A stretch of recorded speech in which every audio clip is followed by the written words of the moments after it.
नमस्कार, जय हिंद, बहुत स्वागत है आपका। आप देख रहे हैं लाइव टाइम्स में, हूं आपके साथ पिंकी धनखड़। बुलेटिन की शुरुआत करेंगे और बुलेटिन में सीधा रुख करेंगे सबसे पहले लोकसभा की कार्रवाई का। एक बार फिर से लोकसभा की कार्रवाई का आगाज हुआ है, सीधा रुख।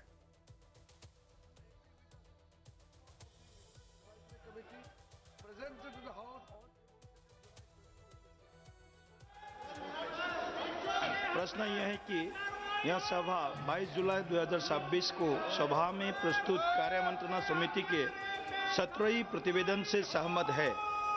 जो सदस्य प्रस्ताव के पक्ष में है वो हाँ कहे, जो सदस्य प्रस्ताव के विपक्ष में है वो ना कहे। मेरे विचार में निर्णय हाँ वालों के पक्ष में हुआ, हाँ वालों के पक्ष में हुआ, प्रस्ताव अनुमोदित किया जाता है। कुछ कहना चाहते हैं माननीय मंत्री जी? सभापति महोदय, हमने कल भी अपील किया, मैं आज भी फिर से आपके माध्यम से सदन को अपील करना चाहता हूं। कांग्रेस पार्टी के नेताओं से और बाकी विपक्ष के साथियों से हमने पर्सनल लेवल में भी बातचीत किया। हमने आमंत्रित भी किया है कि आपका सुझाव क्या है, हमको आप पर्सनली मिल के बता सकते हैं। लोकसभा स्पीकर साहब के माध्यम से भी हमने चर्चा किया है कि नीट पेपर लीक को लेकर के इस सदन में और राज्यसभा में हम जिस प्रकार से विपक्ष चाहता है, जिस तारीख को चाहता है, जितना समय चाहिए चर्चा के लिए सरकार तैयार है। हमने आश्वासन दिया।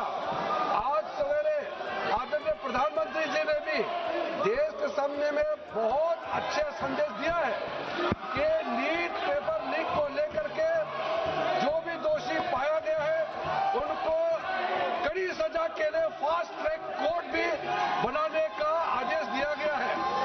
और साथ में ये भी कहा है कि देश के युवाओं का, देश के हमारे छात्राओं का भविष्य के साथ कोई भी खिलवाड़ बर्दाश्त नहीं किया जाएगा। भविष्य हमारे युवा का अच्छा हो, इसके लिए चर्चा होना जरूरी है।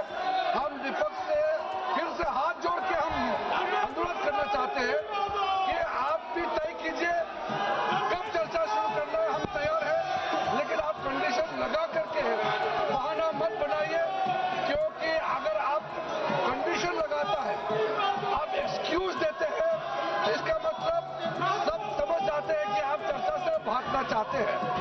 हम चाहते हैं कि जितना लंबा हो, जितना बोलना चाहता है, एक दिन 2 दिन लीक पेपर देश भर में जितने राज्यों में आज तक पेपर लीक हुए हैं सबका सब चर्चा हो जाए और सरकार ने क्या कदम उठाया है उसको लेकर के भी पूरा देश के सामने में हम बताना चाहते हैं।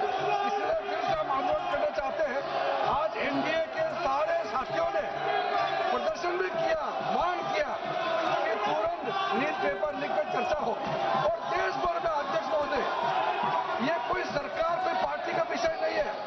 आज तक जितने राज्यों में पेपर लीक हुए हैं, किसी भी एग्जाम का पेपर लीक हुए हैं, सबके लिए चर्चा होना अत्यंत आवश्यक है।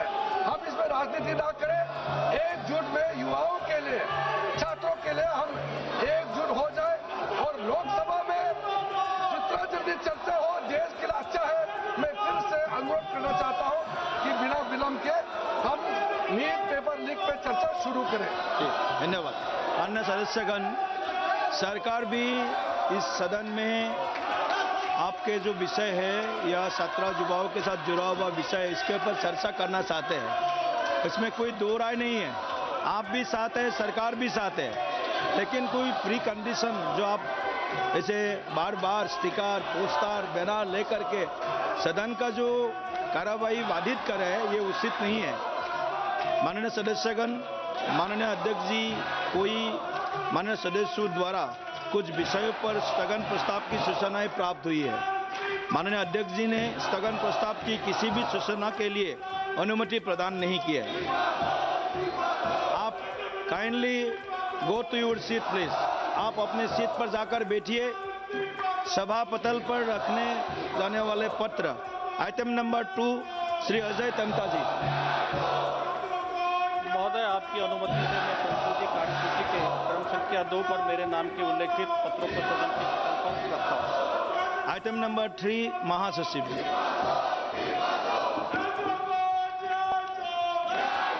Sir, I have to report a message from Rajya Sabha regarding appointment of 2 members of Rajya Sabha to the Joint Committee on the Constitution 129th Amendment Bill 2024 and the Union Territories Laws Amendment Bill 2024. Item number 4, Sri Balasari ji. I raise to present the Hindi and English versions of the 48, 49 and 50 and 51 reports of the Public Accounts Committee 2026-27 as listed against my name in today's list of business at serial number 4. Item number 5, Sri Biplab Kumar Dev. Sir, I rise to present the third report Hindi or English version of the Committee on Absence, member for the sitting for the House as listed against my name as serial number 5 in today's order paper. Thank you. Item number 6, Sri B. Mehtab ji.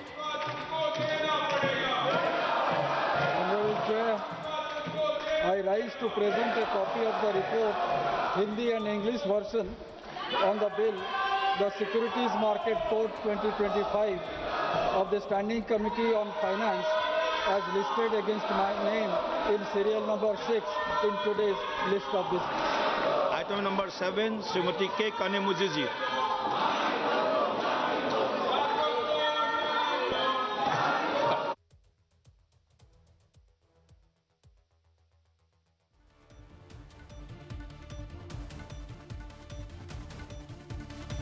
तो लोकसभा में विपक्ष नारेबाजी कर रहा है, लेकिन इसी बीच किरण रिजिजू को भी सुना।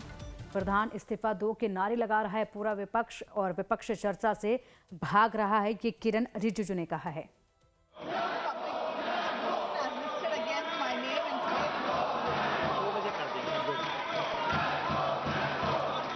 माननीय सदस्यगण, कृपया आप सब लोग सदन को चलाने में सहयोगिता करें। आप सभी लोग अपने जो मुद्दे हैं, जो 17 युवाओं का जो विषय है, सरकार सदन में भरपूर इसका चर्चा करने के लिए तैयार है। कृपया आप सब लोग अपना आसन पर जाकर बैठिए। Please go to your seat, please be seated. आप सब लोग अगर आप 17 युवाओं के हक के बारे में अगर चर्चा करते हैं, चर्चा चलाना चाहते हैं, तो सदन चलने तो दीजिए पहले। सदन ना चले और चर्चा कैसे होगा? सदन चलने के लिए आप कृपया अपने सीट पर जाकर बैठिए और सदन को बार बार बाधित मत कीजिए। आप अगर सदन चलाना चाहते हैं। और चलिए अब सीधा रुख करते हैं हमारे सहयोगी कमलेश जी का। कमलेश जी, लोकसभा की कार्रवाई जारी है, लेकिन हंगामे के चलते एक बार तो स्थगित हुई, अब दूसरी बार कार्रवाई जारी है। जमकर नारेबाजी इसमें देखी जा रही है विपक्ष सिर्फ एक ही मांग कर रहा है।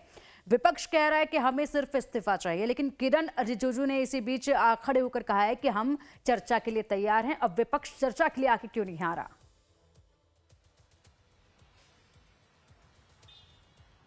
जी देखिए, साफ है कि विपक्ष के पास सबसे मजबूत इश्यूज है। इश्यूज इसलिए मजबूत है कि सरकार ने एक मांग मांगनी है और मांग ये थी कि चर्चा तो सरकार चर्चा को तैयार होगी। अब विपक्ष दूसरे मोड में आ गया। दूसरा मोड ये है कि दूसरी मांग पे सरकार विपक्ष अड़ गया। दूसरी मांग, सबसे बड़ी मांग जो है वो धर्मेंद्र प्रधान का इस्तीफे की मांग।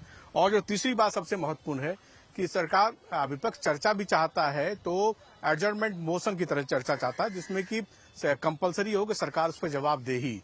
ये इस मोशन में ये प्रावधान है।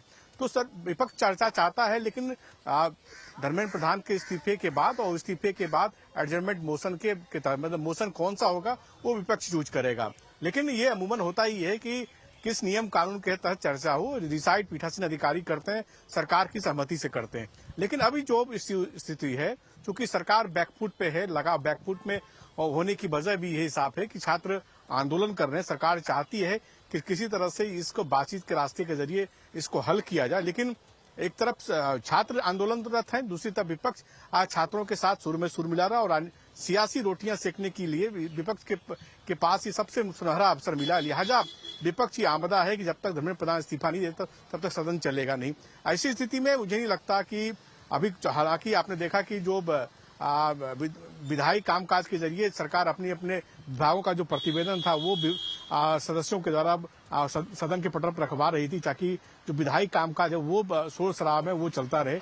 लेकिन जो डिस्कशन है खासकर इंपॉर्टेंस बिल पे, वो डिस्कशन नहीं हो पाएगा इस शोर शराब में। इसलिए कमलेश जी एक बड़ा अपडेट इसी बीच सामने आ रहा है। दोनों सदनों की कार्रवाई को एक बार फिर से 2 बजे तक के लिए स्थगित कर दिया गया है, यानी कि आज भी सदन की कार्रवाई जो है वो हंगामे की भेंट चढ़ रही है। अब 12 बजे कार्रवाई शुरू हुई और ठीक 12:10 तक तो ये ऐलान भी हो गया कि अब जो है कार्रवाई 2 बजे तक के लिए स्थगित हो गई है। महज कुछ मिनट्स, कुछ पल जो है कार्रवाई चलती है, हंगामा होता है और उसके बाद कार्रवाई को स्थगित कर दिया जाता है। तो कमलेश जी, यूं ही ये मानसून सत्र जो है वो इस पूरे हंगामे की भेंट चढ़ता रहेगा, आक्रोश की भेंट चढ़ता रहेगा, क्योंकि आप भी कह रहे हैं कि यह हंगामा देखा जाएगा जब तक यहाँ पर बातें नहीं सुन ली जाती हैं। लेकिन बीच का समाधान क्या इस हंगामे के बीच में निकल पाएगा?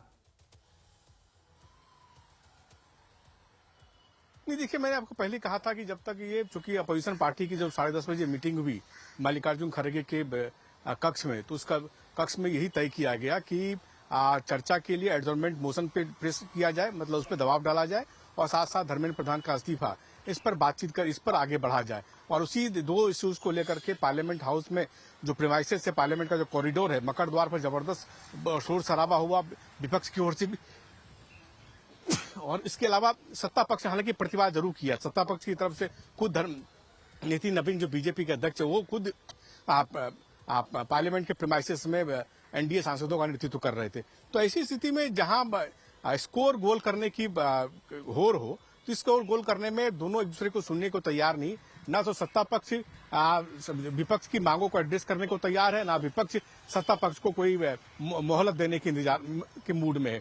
तो ऐसी स्थिति में ये पेंडुमोनियम जो स्थिति है ये कंटिन्यू रह सकती है, कुछ ही दिनों तक और रह सकती है, क्योंकि सरकार विपक्ष ने बिल्कुल रास्ता अख्तियार कर लेगा, वो टकराव का रास्ता अख्तियार करेगा और सरकार के साथ बातचीत बिल्कुल नहीं कर जब तक कि उनकी जो 3 प्रमुख मांगे उसको नहीं मान लेती। तो वही प्रमुख मांगे हैं जो सीजेपी यानी जो कॉकरोच जनता पार्टी जंतर मंतर पे कर रही है, उन्हीं प्रमुख मांगों को विपक्ष भी दोहरा रही है। तो अभी तक निश्चित रूप से जो ये कहा जा रहा है कि विपक्षी छात्रों की आड़ में विपक्ष भी अपनी राजनीतिक रोटी सेकने में लगा हुआ। ऐसे में अब देखना होगा कि अगर सरकार को सदन चलाना है, विधायी कामकाज को निपटाना है, फिर तो सरकार को कुछ बीच का रास्ता अख्तियार करना ही पड़ेगा। और बीच का रास्ता मैंने पहले भी बताया था, बीच का रास्ता क्या हो सकता है। और बीच का रास्ता अख्तियार करने के लिए सरकार को छात्रों की जो कुछ जायज मांगे हैं उनको माननी पड़ेगी और फिर उनको बीच रास्ते के बातचीत के टेबल पर लाना पड़ेगा। बातचीत के टेबल पर रास्ते पर लाने पर ही ये इसका जो है समाधान निकल सकता है। अगर छात्र मान गए तो फिर ये जो राजनीति है वो अब खुद ब खुद समाप्त हो जाएगी। तो पहले सरकार का जो फोकस है वो बातचीत का रास्ता अख्तियार करे छात्र के साथ, उस पर फोकस है। इसलिए अभी हो सकता है कि एक बड़ी बातचीत भी हो। जैसे मैंने आपको कहा कि कल भी जो चिट्ठी लिखी गई थी सोनम वांगचुक के द्वारा, उसका जवाब सरकार को देना है और उससे हो सकता है कुछ चिट्ठी जो सरकार अपने जवाब में दिखे सोनम वांगचुक, उसमें कुछ जवाब बीच का रास्ता निकलता हुआ दिखे। तो उम्मीद भी कर रहे हैं कि सरकार जो बातचीत के लिए रास्ता अख्तियार करेगी, शायद अगर वो बातचीत के टेबल पे आए सीजेपी के लोग, तो जो रास्ता है समाधान का रास्ता वहीं से निकल पाएगा। अन्यथा जो राजनीतिक पार्टियां हैं वो बीच का रास्ता नहीं निकालने देगी जब तक वो उसका समाधान नहीं हो पाता। बिल्कुल, जाहिर सी बात है कमलेश जी, राजनीतिक पार्टियां बीच का समाधान नहीं निकालने देंगी, क्योंकि उन्हें तो इस मुद्दे को भी गर्म रखना है चुनाव को देखते हुए, और ऐसे में अपनी अपनी चुनावी रोटियां जो हैं इस पर सेकने का काम वो कर रही हैं, तो इसी को वो कंटिन्यू रखना चाहते हैं। लेकिन सबसे बड़ी बात ये कि अगर सोनम वांगचुक मान जाते हैं, सीजेपीआई के जो समर्थक हैं वो मान जाते हैं, छात्र मान जाते हैं और समाधान यहीं से बीच का निकल जाता है और मामला शांत केंद्र सरकार करवा लेती है, तो उसके बाद तो फिर सदन की कार्रवाई सही ढंग से चलती नजर आएगी। अगर मान लीजिए 2 दिन के भीतर ये हो जाता है तो फिर मॉनसून सत्र सही ढंग से चलता नजर आएगा। फिर क्या बचेगा विपक्ष के पास मॉनसून सत्र में इस मुद्दे को छोड़कर हंगामे के लिए? नहीं, उसके पास कोई विकल्प बचता नहीं है। इसलिए विकल्प बचता नहीं कि अभी तक तो सारी बातें छात्रों के कंधे पे चलाई जा रही है और ये कहा जा रहा है कि छात्र वहां आंदोलनरत है, छात्र ये डिमांड करते हैं, इसलिए उनकी बात। अब देखिए, कल जो प्रेस कॉन्फ्रेंस राहुल गांधी ने किया उसमें जो साफ साफ बातें कही थी कि जो छात्र चाहते हैं उनके साथ हमें, छात्रों के एड्रेस के साथ, छात्रों की जो मांग है उसके साथ हम अपने आप को आत्मसात करते हैं, उनकी मांग के साथ हमें। तो छात्रों की जो मूल बात है वो मांग अगर सरकार बीच का रास्ता निकाल कर कुछ मिटिगेट कर लेती है, खत्म कर लेती है, समाधान निकाल लेती है, तो फिर ये जो सियासी हंगामा है वो अपने आप खत्म हो जाएगा। क्योंकि अभी तक किसी राजनीतिक पार्टी ये नहीं कहा है कि हमारी मांग है, उन्होंने कहा कि छात्रों की मांग, उस पर आगे वो आ रहे हैं।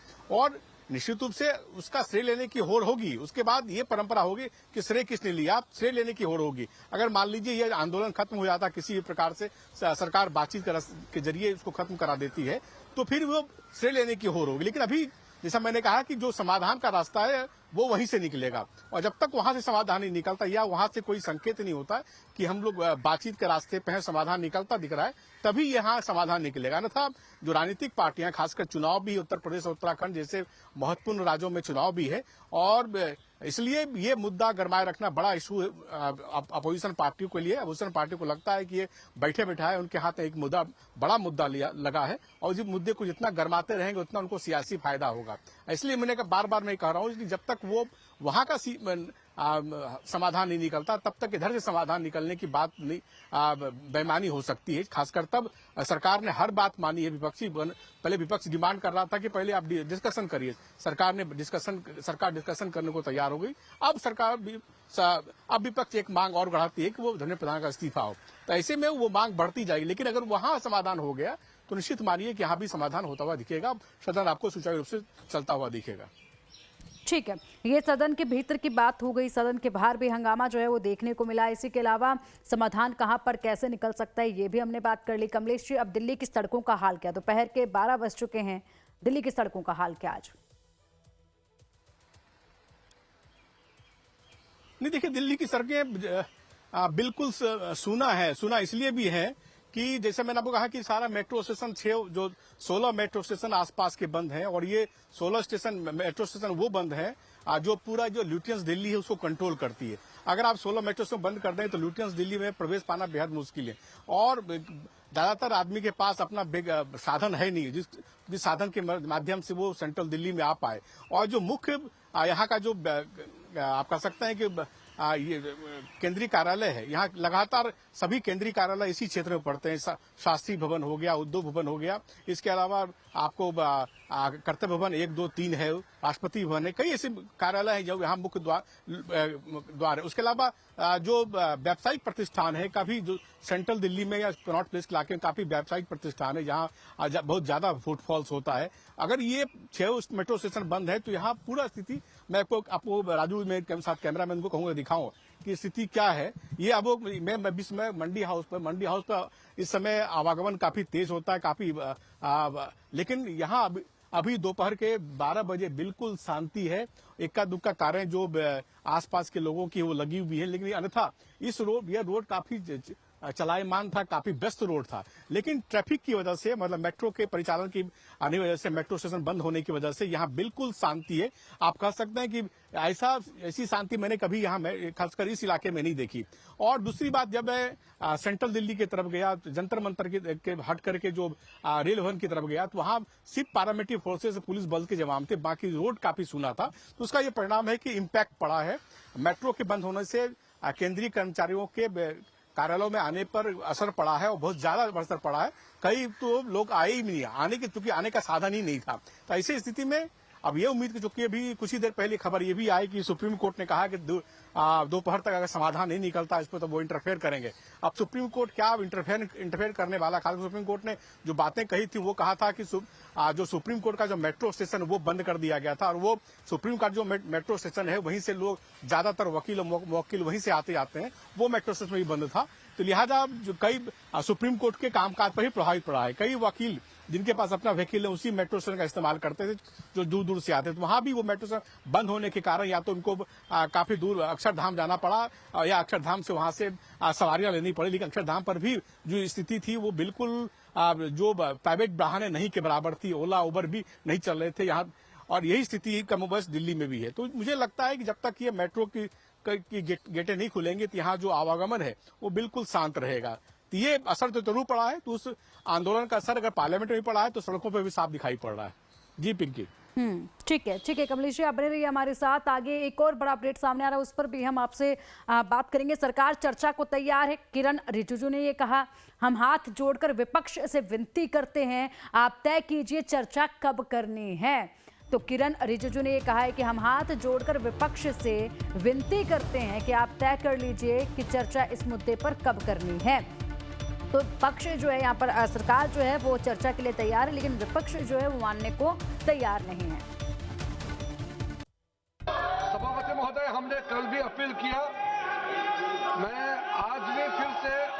माध्यम से सदन को अपील करना चाहता हूं, कांग्रेस पार्टी के नेताओं से और बाकी विपक्ष के साथियों से हमने पर्सनल लेवल में भी बातचीत किया है। हमने आमंत्रित भी किया है कि आपका सुझाव क्या है हमको आप पर्सनली मिलकर बता सकते हैं। लोकसभा स्पीकर साहब के माध्यम से भी हमने चर्चा किया है कि नीट पेपर लीक को लेकर के इस सदन में और राज्यसभा में हम जिस प्रकार से विपक्ष चाहता है, जिस तारीख को चाहता है, जितना समय चाहिए चर्चा के लिए